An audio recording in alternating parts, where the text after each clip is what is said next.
বিরতির পর স্বাগত। যাদবপুর বিশ্ববিদ্যালয়ে ছাত্রছাত্রীদের মধ্যে সংঘর্ষ এবং সেখানে শিক্ষামন্ত্রীর এই বিষয়গুলিকে কেন্দ্র করে কিন্তু এখনো পর্যন্ত যাদবপুরে রীতিমতো থমথমে পরিস্থিতি। যাদবপুর বিশ্ববিদ্যালয়ে ছাত্রছাত্রীদের আন্দোলন কিন্তু এখনো চলছে।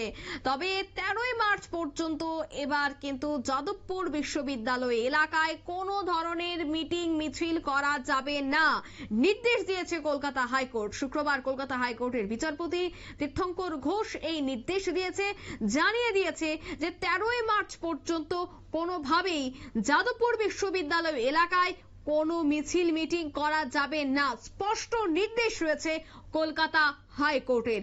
বিস্তারিত জানবো, টেলিফোন লাইনে যুক্ত হয়ে গেছে প্রতিনিধি রাজীব দত্ত। রাজীব, ঠিক কি জানতে পারছো?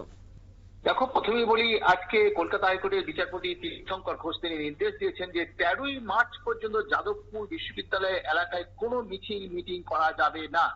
মূল কারণটা হচ্ছে যে দলের জানো যে যাদবপুরের ঘটনা নিয়ে উত্তপ্ত বাংলার রাজনীতি।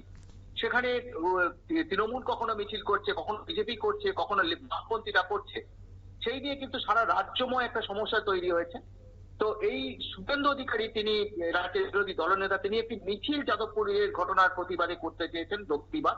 সেখানে যাদবপুরের বিশ্ববিদ্যালয়ের সামনে পর্যন্ত মিছিল যাওয়ার কথা, কিন্তু কলকাতা পুলিশ তারা অনুমতি দেয়নি। তাদের বক্তব্য ছিল যে এই অবস্থায় যাদবপুরের যে পরিস্থিতি, সেখানে যে কোনো সময় আবার গোলমাল পাকার হতে পারে। তাই কোনোভাবে এই উচ্চ মাধ্যমিক পরীক্ষা চলছে এই সময়, কোনোভাবেই, এবং তাছাড়া রাস্তায় অত্যন্ত ট্রাফিক যায়, প্রচুর যান চলাচল করে, মানুষের অসুবিধা হবে। তাই সমস্ত কথা ভেবেই কিন্তু পুলিশ এই নির্দেশ বাতিল করে দেয়। পুলিশ অনুমতি দেয়নি মিছিল করার। তখন শুভেন্দু অধিকারীর তরফ থেকে, বিজেপির তরফ থেকে কলকাতা হাইকোর্টের দ্বারস্থ হয় এবং সেই মামলার আজকে শুনানি ছিল। সেই মামলার শুনানির সময় বিচারপতি জানিয়ে দেন যে কোনোভাবে 13ই মার্চ পর্যন্ত মিটিং যাদবপুর এলাকায় করা যাবে না।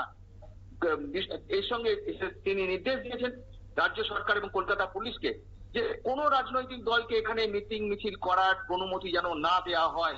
কারণ কোনোভাবে আদালত এইসব বরদাস্ত করবে না, কোনো অরাজকতা বরদাস্ত করবে না। কারণ এর আগের দিনও জানো এই যাদবপুর বিশ্ববিদ্যালয়ের ঘটনা নিয়ে উদ্বেগ প্রকাশ করেছিল কলকাতা হাইকোর্ট যে এই যে ঘটনা, যে কোনো খবর ছিল না, গোয়েন্দাদের কাছে কোনো খবর ছিল না, গোয়েন্দা ব্যর্থতার কথা বলেছিলেন তীর্থঙ্কর ঘোষ, এবং তিনি কলকাতাকে সতর্ক করেছিলেন যে এই আগাম খবর টাকাও দিয়েছিল এই ধরনের একটা বিশ্ববিদ্যালয়ে সংঘর্ষ হবে। তারপর কিন্তু এখন যেটা বিচারপতি পরিষ্কার জানিয়ে দিয়েছেন যে কোনোভাবে কাউকে পারমিশন দেওয়া যাবে না, কোন রকম বিশ্ববিদ্যালয়ের সামনে কোনো রকম গোলমাল করা চলবে না এবং কেউ মিটিং মিছিল করতে পারবে না। এটা এনশিওর করতে হবে রাজ্য প্রশাসন এবং কলকাতা পুলিশকে। এই নির্দেশ আজকে বিচারপতি তীর্থঙ্কর ঘোষ দিয়েছে, যাতে কোন রকম রাজনৈতিক ওখানে কোন কার্যকলাপ করা যাবে না। কারণ তিনি উদ্বিগ্ন, আদালত উদ্বিগ্ন যে আবার গোলমাল হতে পারে, কারণ আবার যদি মিটিং মিছিল হয় তাহলে গোলমাল হতে পারে। সেই কারণেই কলকাতা হাইকোর্টের এই নির্দেশ। অঙ্কিতা, ধন্যবাদ।